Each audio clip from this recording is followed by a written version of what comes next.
और चलिए आपको सीधा लिए चलते हैं टिहरी, जहां पर सीएम पुष्कर सिंह धामी आम जनता को संबोधित कर रहे हैं। तो इसलिए अपने जो हमारी संस्कृति है, जो हमारे संस्कार हैं, जो पूर्वजों के दिए हुए हमको संस्कार है, उनको हम सबको आगे बढ़ाने का काम होना चाहिए। इसको देकर इस बार हमने तय किया था कि आपने देखा होगा हर वर्ष एकादशी के दिन, दीपावली के 11वें दिन हमारे यहाँ पर पहले से ही कहीं इगास के रूप में, कहीं बूढ़ी दिवाली के रूप में ये पहले से मनाया जाता रहा। इस बार हमने प्रयास किया कि जिसको लंबे समय से हमारे उत्तराखंड के कोने कोने में लोग अलग अलग नामों से इसको मनाते हैं, तो इस बार इगास बहुत धूमधाम से मनाया जाना चाहिए। ये बूढ़ी दिवाली धूमधाम से मनाई जानी चाहिए। इसलिए मैंने तय किया कि दीपावली के अगले दिन ही हमने उस दिन सार्वजनिक अवकाश घोषित कर दिया। उसके पीछे हमारा हेतु था कि हमारे जो देश में, प्रदेश में अनेकों स्थानों पर जितने भी जन हमारे रहते हैं, प्रवासी उत्तराखंडी रहते हैं, वह सब भी अपने अपने गांव आए, अपने अपने घरों में आए और धूमधाम से इस पर्व को मनाएं। मुझे खुशी है कि इस बार इगास के पर्व को, बूढ़ी दिवाली को पूरे उत्तराखंड के अंदर बहुत ही धूमधाम से मनाया गया, बहुत धूमधाम से मनाया गया। सबने अपनी लोक संस्कृति का ठीक प्रकार से मनाने का और उसमें सब लोगों ने जो है भाग लिया। भाइयों बहनों, ये निश्चित रूप से हमारी जो है आने वाली नई पीढ़ी को ये संस्कार हमारे विरासत में मिलते हैं। भाइयों बहनों, हम सब लोग जानते हैं उत्तराखंड के पर्वतीय क्षेत्रों के लोगों को अपनी जो पहचान है, उस पहचान को बनाने के लिए भी बहुत परिश्रम करना पड़ता है, और जो सुदूरवर्ती क्षेत्रों में रहते हैं उनके लिए और मुश्किल का काम होता है। इस प्रकार के जो आयोजन होते हैं, इस प्रकार के आयोजनों से हमारे जो बच्चे हैं वो कहीं लोक नृत्यों के माध्यम से, कोई प्रदर्शन के माध्यम से अपने जो अपनी प्रतिभा का प्रदर्शन हम सब के सामने मंचों पर करते हैं। खेलकूद प्रतियोगिताओं में खेलकूद खेलने के लिए उनको एक मंच मिलता है, तो निश्चित रूप से कहीं न कहीं उनको अपनी एक पहचान बनाने का भी, अपने को आगे लाने का भी यह एक माध्यम है। इसलिए मैं पुनः बहुत अर्जुला क्रीड़ा एवं सांस्कृतिक समिति के लोगों को, सभी को, उसके पदाधिकारियों को मैं बहुत बधाई देना चाहता हूं, बहुत शुभकामनाएं देना चाहता हूं। भाइयों बहनों, आज यहाँ पर 126 करोड़ रुपए की योजनाओं का लोकार्पण और शिलान्यास हुआ है, और मैं आप सबको बधाई देता हूं कि लंबे समय से एक हमारी जो परियोजना है, पंपिंग योजना, कांडी पंपिंग योजना, उस कांडिंग पंपिंग योजना के बारे में जहां क्षेत्र के लोग बहुत ज्यादा लंबे समय से प्रयास कर रहे थे, वहीं हमारे विधायक जी उसके लिए विशेष रूप से लगे हुए थे। सभी लोगों ने जो है, और इनका विशेष आग्रह भी था कि आज इस योजना के शिलान्यास के अवसर पर मुझे अवश्य ही रहना है, इन्होंने ऐसा कहा था।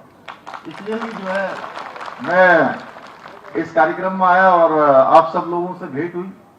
इसके लिए मैं माननीय विधायक जी का भी बहुत धन्यवाद करता हूं कि इन्होंने इसके लिए बड़ा प्रयास किया, क्षेत्र के लोगों ने बड़ा प्रयास किया। साथ ही साथ यह भी मैं कहना चाहता हूं आपसे कि हमने तय किया है जितनी भी योजनाएं हैं, जिन योजनाओं का भी हम शिलान्यास करेंगे, जो भी योजनाएं प्रारंभ करेंगे, सारी योजनाओं का हम लोकार्पण करेंगे। यानी कि जो योजनाएं शुरू होंगी वो सारी योजनाएं पूरी होंगी।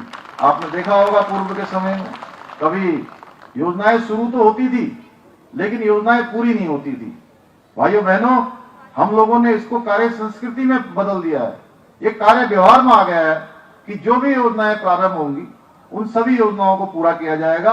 और कार्यदायी संस्थाओं से भी मैं कहना चाहूंगा कि काम को लेकर हम लोग बहुत सजिंदगी से सारी चीजों का मैं स्वयं मॉनिटरिंग करता हूं। हमारे सारे जनप्रतिनिधि करते हैं, हमारे मंत्रीगण करते हैं, आदमी विधायकगण करते हैं।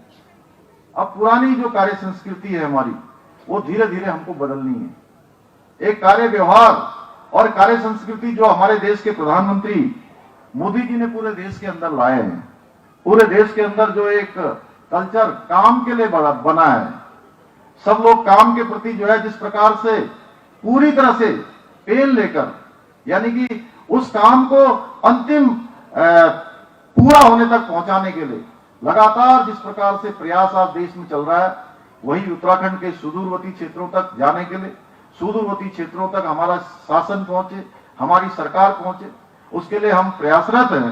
मन से, वचन से, कर्म से हमने तय किया है कि समाज के अंतिम छोर में खड़े हुए व्यक्ति तक हमारी सरकार पहुंचेगी और हम लोगों की सेवा के लिए तत्पर रहेंगे। सरलीकरण, समाधान और निस्तारण, अभी एक बहन ने मुझे विधायक जी ने दिया था कि वो नंदा गौड़ा में कोई कुछ दिक्कत आ रही है, कुछ उसको थोड़ा उसकी औपचारिकताएं ज्यादा हो गई है, उसको हम तत्काल ही मैंने उसकी फाइल को तलब किया है। उस फाइल को हम लोग देखेंगे और देखने के बाद उसमें जो समाधान हो सकता है उसका समाधान निकालेंगे, क्योंकि हम मानते हैं, शुरू दिन से मैं एक ही बात कह रहा हूं कि जितना सरलीकरण हो जाए चीजों का उतना आसान हो जाए। यानी कि हमारे अधिकारीगणों के पास कोई आए तो उनका सरलीकरण होना चाहिए, यानी कि कोई रास्ता निकाला जाए, जो भी अगर समस्या आई है उसका समाधान खोजा जाए, और जो फाइल आई है, जो अपनी पत्रावली चल रही है, उसका निस्तारण होना चाहिए। यानी कि मिनिमम पेंडेंसी, कोई पेंडेंसी ना हो, सारी फाइलों का निस्तारण हो, उनका समाधान हो, उनका सरलीकरण हो। इस मंत्र पर सरकार लगातार काम कर रही है। भाइयों बहनों, अभी हमने आपके बगल में ही है मसूरी में 3 दिनों तक, पूरी सरकार का 3 दिनों तक हमने चिंतन शिविर आयोजित किया था, और उस चिंतन शिविर में हमने अनेकों अनेक प्रकार से सभी विषयों पर डिस्कशन किया है, सभी विषयों पर आपस में बात की है, प्रश्नोत्तर भी हुए हैं और सभी ने अपना प्रेजेंटेशन रखा है। इसके पीछे हमारा हेतु है कि आने वाले सालों में, आने वाले 5 सालों में, अगले 10 सालों में हमारे उत्तराखंड के विकास का रोड मैप कैसे बनेगा, कैसे हम हर क्षेत्र में आगे जाएंगे, कृषि के क्षेत्र में, बागवानी के क्षेत्र में, उद्यान के क्षेत्र में, अनेकों क्षेत्र, हाइड्रो पावर के क्षेत्र में, शिक्षा चिकित्सा के क्षेत्र में, हर क्षेत्र को हम एक प्रकार से एक मॉडल के रूप में पहले तय कर लें कि हमें किस दिशा में जाना है। हम लोगों ने उस पर विशेष रूप से फोकस किया है। भाइयों बहनों, उसके पीछे हमारा यह भी हेतु है कि अभी रजत जयंती वर्ष हमारा आने वाला है। 3 साल बाद उत्तराखंड स्थापना के 25 साल पूरे होने वाले हैं। तो इन 3 सालों में हम किस प्रकार का रोड मैप बनाएं कि हम भी हिंदुस्तान के श्रेष्ठ राज्यों में शामिल हो जाएं।